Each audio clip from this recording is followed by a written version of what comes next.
This week's My American Dream segment is brought to you in part by Communities and Schools of Mid-America, doing whatever it takes to help students stay in school and be successful. The following program is brought to you by TZ Productions, celebrating KPTS's nearly 50 years of community support in South Central Kansas. Great starts here on KPTS. Brought to you by Central Security Group, your experts in home automation, security, and peace of mind. View video on your smartphone and control your home's lights, locks, heating, cooling, and more. Security app compatible with Apple Watch and Amazon Echo. Program support provided by the F. Price Kosman Memorial Trust, Entrust Bank trustee, bringing you the Kansas Wild Edge segments on Positively Kansas. It's time for Positively Kansas. Coming up, from China to Wichita, she's on a non-stop mission to help Kansans help themselves. Discover what drives her and how she's helping make Wichitans safer. Also, this man helped change the course of Wichita history by bridging the racial divide. Clarence Wesley shares some of the highlights of his remarkable life and his timeless philosophy that leads to a life well lived. Plus, this Heston teenager started a business that has success written all over it. We'll give you the lowdown. And this week's Kansas Wild Edge shows us why so many wild turkeys are out strutting their stuff during the springtime. I'm Sierra Scott. Those stories and more are coming your way. Positively Kansas starts right now.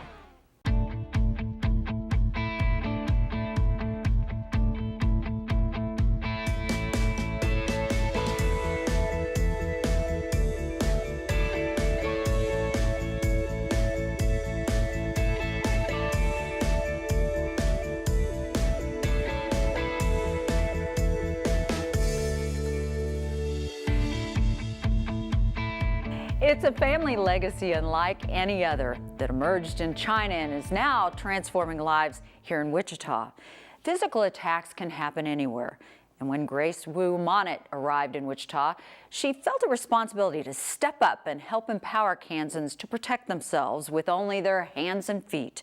And she's been making an amazing impact, as Anthony Powell reports. Ready? Inhale. For more than 30 years, Grace Wu Monnat has been teaching Tai Chi, Kung Fu, and other martial arts in her studio near Old Town.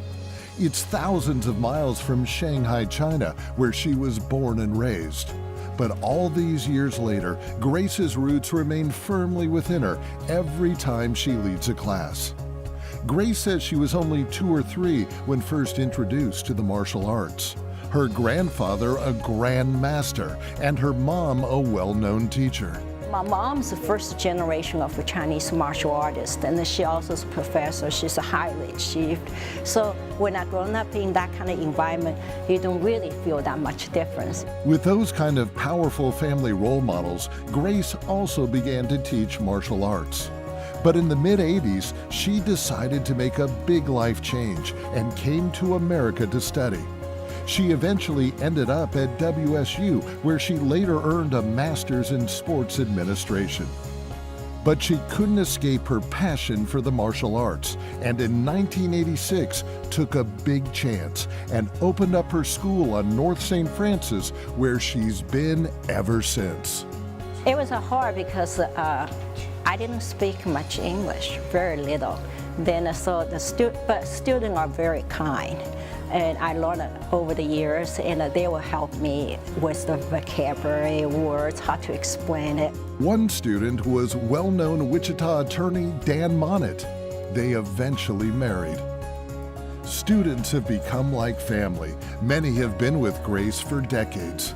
They come for a variety of reasons. Some like the mind and body balance of Tai Chi, a great way to relieve stress. It's worked wonders for 14-year-old Zolan Catlett, who's been coming here since age 4. With teens these days facing so many challenges, Zolan says he often recommends Tai Chi to friends going through a hard time. It helps focus the mind. It just calms you when you're stressed out because you focus on something, a form, a move, and you don't have to deal with anything else. Other students like the empowering feeling of Kung Fu. The training make your body fit, but also make you mentally very alert. So you have awareness, aware of the surroundings. Emily Hurt says learning Kung Fu has made her feel much more confident about facing a possible attack. I would be able to sink, present myself, and just not be frightened and prepare. It gets ingrained in your body so that you just automatically do it. There's no freeze. 1, 2, 3. But more importantly than learning the martial arts, say her students, is simply being around Grace. She is just an amazing person, and if you spend enough time around her, she helps you be a better person. Students have so much respect for her, not only because of her martial arts abilities, but also her kindness and graceful way of being. Perhaps most of all, they are so admiring of her inner strength. Coming to America, knowing very few people and little English, and starting a business that's been thriving for decades. And Grace has shared painful stories with her students about her family facing persecution and being made to stop teaching martial arts during the Chinese Cultural Revolution from 1966 to 76. Grace says although it was a very difficult time, it only made her stronger in the long run. Life lessons she has passed on to her students. If you're faced with this, then you would react this way, but it's a much deeper meaning. There's always a much deeper meaning to it. The martial arts, a passion that began at such a very young age for Grace Wu, and one that has continued to play such an important part of her life. And it's a passion that she's been able to pass on to countless Kansans who say their life has been so positively impacted by this amazing woman. For Positively Kansas, I'm Anthony Powell. Grace doesn't do it for the money. Her husband is prominent attorney Dan Monnat. She spends her days working as his office manager, but Grace has been teaching Chinese martial arts in Wichita for 3 decades now, and she feels a responsibility to keep it going, to carry on that family legacy of Chinese martial arts that began with her grandfather.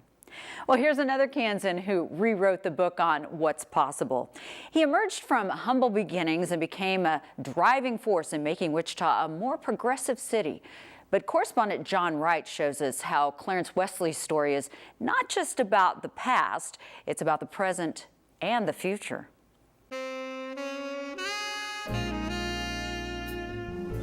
He helped plan and raise money to build many of the landmarks Wichitans enjoy today, like the Mid-America All-Indian Center and the Keeper of the Plains statue. Life is played from the eyebrows up. If you can't think it, you can't play it. This is Clarence Wesley. He's a former elementary school teacher, college professor, and the first African-American vice president of the Wichita Chamber of Commerce, serving throughout the 1970s. He overcame the odds and became a trailblazer through discipline and hard work. Clarence is from a family of 12 children who settled in Sandy Ridge, Kansas, about 6 miles north of Coffeyville. It's there where Clarence, along with his brothers and sisters, learned to study while excelling in baseball and football. It was always eyebrows up. If you can't think the game, you can't play it here. Clarence graduated from high school in Coffeyville, Coffeyville Community College, Pittsburgh State University, and Wichita State University, where he earned his master's in education. He also became a professor in minority studies. During the turbulent 1960s, Clarence took the initiative and reached out to students to calm racial tensions. But he says that effort was met with resistance. There was a little kid, pretty little blonde-haired girl had gotten out of her mother's car on the streets in front of the office of the Chamber of Commerce. And while she was there, she took the time to stick her finger out in my face and did a blah, blah, blah, blah, blah, blah, blah. She called me who she thought I was an African American. But it was a little 3-year-old kid that made her say, it ain't over yet. In the 1970s, Clarence also hosted a community affairs program on KTVH Channel 12. I interviewed Jesse Jackson, but I also interviewed a lot of people at different TV stations, both black and white. But we had a lot of good people, and Jesse was dynamite. Meanwhile, in his position with the Chamber, Clarence was focused on the business community, helping make it both profitable and equitable. Back to businesses that were functioning in downtown Wichita, on the production facilities in all of Wichita, and I was right in the middle of that. But Clarence wasn't the only achiever in the Wesley family. His brother Leonard was a local educator and civil rights leader. He helped integrate local schools. Meanwhile, Clarence's wife, Peggy, participated in the historic Dockham drugstore sit-in. So how does Clarence want to be remembered? Being a teacher and or an educator, and even the teacher and the modeling of young men and young women. And now, after a lifetime of achievement and making a difference, Clarence is looking to the next generation of Kansans to take the baton and run with it, realizing that building a better community is everyone's responsibility. For Positively Kansas, I'm John Wright. Wesley's parents were actually slaves who moved to Nicodemus, Kansas upon being freed. Now, the northwest Kansas town was founded by freed slaves in 1877 and is named after the biblical character Nicodemus to symbolize rebirth and new life. It's one of the few towns founded by former slaves left in America and is designated a National Historic Site. There's a visitor center and a museum where descendants of the town's founders share family stories. You also find a park and a picnic area. Nicodemus is a fascinating place to visit, and it's just east of Hill City on Highway 24. There's lots of information online, so check it out. Now to a story first reported in the Heston Record newspaper that caught our attention. It's about a local teenager who's torn himself away from his cell phone and video games and is practicing an age-old craft with precision and passion. With just a lathe and a few tools, 15-year-old Ben Hunsberger is able to create beautiful ink pens out of wood, acrylic, and animal horns. I like the idea of spinning it down and making something small but beautiful out of that. Ben's grandfather got him interested in woodworking. Now, he took a few lessons from acclaimed woodworker John Buckner of Newton, and before long was turning out elegant, one-of-a-kind writing instruments like these. They're a very gratifying thing to make because with a lot of woodworking projects, you put in a few weeks or a month time and just over periods working on it. But with a pen, you can turn a nice one out in 45 minutes to an hour and a half and have a finished project in your hand by then. Ben carves the body and then inserts the metal parts that he purchases. He does both pens and mechanical pencils, and so far has made around 40 of them. Ben says he's been selling these things as fast as he makes them. They make great gifts. You can find them for sale at Heston's Lincoln Park Coffee Shop, or you can email Ben at this address, benhestonpens@gmail.com. It's pretty easy to remember. Meanwhile, the clock is ticking, literally, on the fate of another age-old craft. And well, boy, that little guy's on there snug. Arnie McLeod of Newton is one of the last clock repairmen you'll find in south central Kansas. What began as a hobby in the 1980s when he just started in tinkering has evolved into something more than that, at an age when he says he should be slowing down. It was fun, and it still is fun. I still enjoy doing them, but it has turned into a job after the other half a dozen or so guys that were doing it 20 years ago, 30 years ago. They've all passed away because they were old guys when I was a young man. Now Arnie is 80 years old and is busy trying to keep his fellow Kansans on time with good working clocks. Take the pendulum hanger off. That's what the pendulum hangs on because it's long and it's always out there and it's always in the way. Arnie has kept track of every clock he's ever worked on and is now up to 3,738. While a lot of new clocks these days are electric and disposable, Arnie says these old clocks can keep ticking forever with occasional repairs. So there are an awful lot of them still out there. Arnie says it's hard to find people interested in taking up the trade because fixing clocks is time-consuming and doesn't pay enough to make a living for anybody. But since retiring from his job at a local bank, clocksmithing provides some nice extra cash for he and the missus. You kind of forget the hourly wage. It's the fact you like to work on them, you enjoy them, they're a challenge, and you can make somebody's clock work that maybe hasn't worked for 50 years, 100 years, and so that's always good, to have fun to fix them up for people. And the good news is Arnie's son Scott has decided to take up the trade, so he's fast becoming a master clocksmith.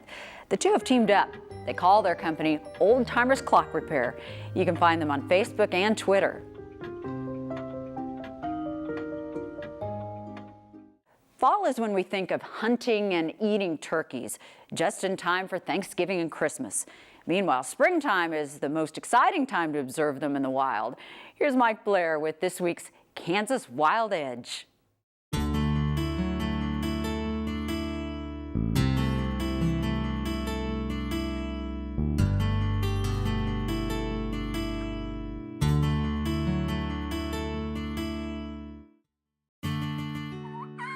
Wild turkeys, the king of game birds. Few springtime sounds quicken the pulse like the gobble of a strutting tom.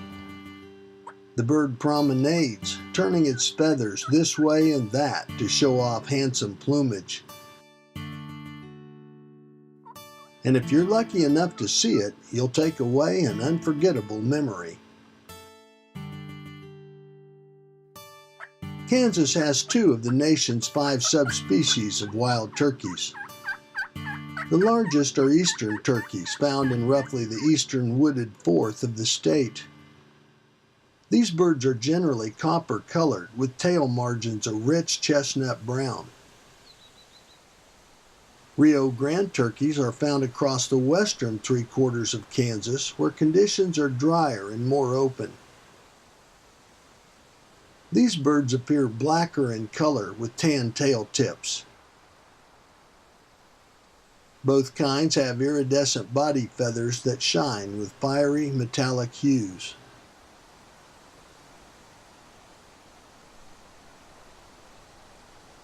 Male turkeys are known as toms or gobblers. They are larger and more colorful than hens, and mature birds have long beards protruding from their breasts. They also have spurs on their lower legs, an inch or more long, that are used in fighting. Their tail feathers are fully developed, forming a beautiful, even fan when strutting. Hen turkeys are smaller and buff-colored, more camouflaged for hiding in ground nests. Spring is the wild turkey's season of splendor. Loud gobbles dominate turkey habitat as males call, strut, and display to attract hens by late March. By mid-April, many hens begin nesting. Following the morning get-together, these slip away to their chosen nesting sites, being careful to avoid leading predators to the nest. Nest sites are simple ground scrapes with little lining, usually found in heavy cover. The hen lays an egg each day and then resumes her normal daily routine until the clutch is complete. Wild turkeys usually lay a dozen or more eggs before starting incubation. Eggs hatch in about 28 days, usually late May or early June. Unlike most birds that are reared in the nest, hatchling poults spend only about a day there. Poults are able to catch their own food at once, relying on small insects everywhere present in the summer habitat. The hen is sole protector for her family until midsummer, when family groups begin to join into larger flocks. Young birds grow quickly, and outside of inexperience and need for protection, they function just like adults. Though bugs are a protein staple until autumn freeze, seeds of all kinds enter the turkey's diet as summer progresses.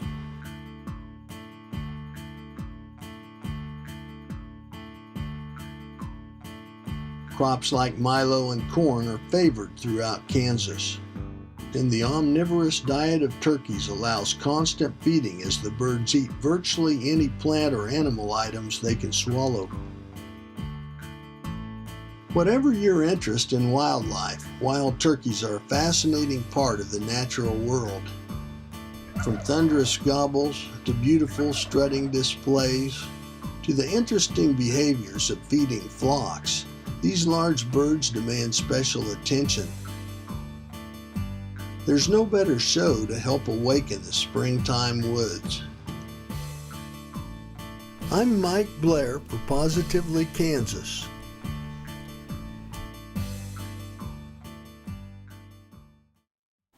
Next time, Mike shows us how much fun it is to share the Kansas wilderness experience with kids. Now, here's Macy Johnson with this week's edition of My American Dream.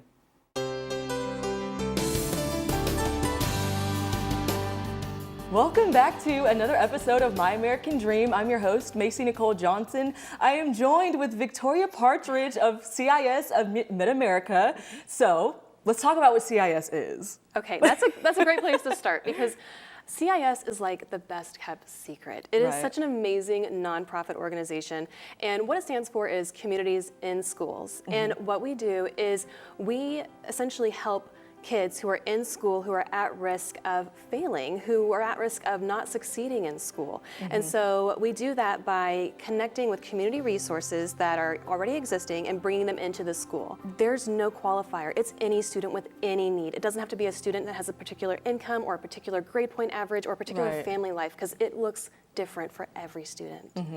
So I love CIS, and so that's what we do. I might be a little biased, but I love CIS myself too because I am a CIS alum. Yes. And so talk a little bit about your role with CIS. My role, what I get to do, is help support the site coordinators that are in the schools within the central Kansas area. And so I love to connect with people who have that passion, and then I can say, oh, well, here's a way to put your passion into movement. Well, obviously, we've been talking about communities in schools and supporting kids. Yes. But let's talk about you as a person and some of the challenges that you faced. And so knowing you personally, I do know that you were a single mother. I was working in a coffee shop. I had a bachelor's degree, but I wasn't using it. I really was kind of flailing around in the world and wasn't making the best decisions, and ended up getting pregnant, and then made what ended up being a really great decision for me by deciding to become a mother. Her biological father did not want to be involved, and I was like, you know what, that is okay. This was a surprise for both of us. I'm gonna make my choice and you make your choice. And so we did, and shortly after that I decided that the best choice for me was to go to grad school. My bachelor's degree wasn't getting me where I wanted in life, so I thought, you know what, I loved college. School. Let's go back and do more school. And so I enrolled at Emporia State University and started my master's program in their English department. And I was 6 months pregnant when that happened, which is kind of crazy. But then I was a grad student with a newborn, and that was intense. That was sounds awful. It was hard. It was very, very hard. I'm not gonna lie. It was a lot of late nights. I was working very hard to make sure I was doing well in my classes, but I was also with this kid, and I was, trying to figure out how to become a mother, and I had really great support, thankfully, with my family that was nearby, and that was really great, but it was still hard, and there was a lot of times that I would have an anxiety attack because I also have anxiety. On top of everything, I have anxiety. And so I would have anxiety and have an anxiety attack and meltdown. But every time I would have an anxiety attack, I would just, have the moment and then pick myself back up. And that sort of was something that I kept doing over and over again. Anytime something happened and I would stumble and fall, I would pick myself back up and learn from that lesson and then grow and just become stronger and stronger and stronger. And so I did that, and I ended up going through grad school and just loving it. I kept going, and then I found Communities in Schools. And oh my gosh, Communities in Schools has been amazing. It was like all of the stars aligned. Everything that I was working towards in life just kind of came together in this one piece. And now I'm living my American dream. It is working for this organization that I'm truly passionate about, that I get to do all these great things and meet great people like you and other students and other coworkers and other donors and supporters. And it's just my coworkers, oh my gosh, this team that I get to work with are just phenomenal. I cannot say enough good things. from the top down, so many strong people and a lot of women, which I also adore. Exactly. So yeah, it's been a journey. I have a question though, because let's say there's like a young parent who's trying to balance being a young mom, they're pregnant, they're in school, they feel like they want to give up and they don't feel like they're worthy. So what words would you say to that person that's going through that? Because there are a ton of teen moms, ton of young women. What would you say? I mean, obviously, don't give up. So one of the things that I saw that really resonated with me was this picture of what you think success looks like, and it's a straight line, right? Right. But then it's like what success really looks like, and it's this line, here's your start, and then there's all these squiggles, and then here's your end. And so that's the thing, is that no matter what challenges come, try to learn from them, try to let them help you grow as a person, because it's only going to build your character and it's only truly going to build your strength. It is amazing to think of who I was. My daughter turns 12 next month. And so to think of who I was 12 years ago and the things that would make me stumble and fall then, they wouldn't even bother me. I got it now, because I've grown. And so I would just never give up, because everybody truly is worthy, and everybody out there has so much to offer, and you might not think that you do, but you really do. Well, thank you so much, Victoria, for joining me on another episode of My American Dream, and we will see you next week. Thank you, Macy, and thank you for watching. If you have a story idea, please send it off to positivelykansas@kpts.org. We love hearing from you and appreciate your support for the show. I'm Sierra Scott. We'll see you next time. Program support provided by the F. Price Kosman Memorial Trust, Entrust Bank Trustee, bringing you the Kansas Wild Edge segments on Positively Kansas. Brought to you by Central Security Group, your experts in home automation, security, and peace of mind. View video on your smartphone and control your home's lights, locks, heating, cooling, and more. Security app compatible with Apple Watch and Amazon Echo. The preceding program was brought to you by TZ Productions, supporting KPTS and the communities it serves in South Central Kansas. Great starts here on KPTS. This week's My American Dream segment is brought to you in part by Communities and Schools of Mid-America, doing whatever it takes to help students stay in school and be successful. Support also comes from viewers like you. Thank you. Call KPTS to receive a DVD copy of this program for a $40 donation. You can also send a check or money order along with the program name, date, and time to the address on your screen. And you will receive a 1-year KPTS membership.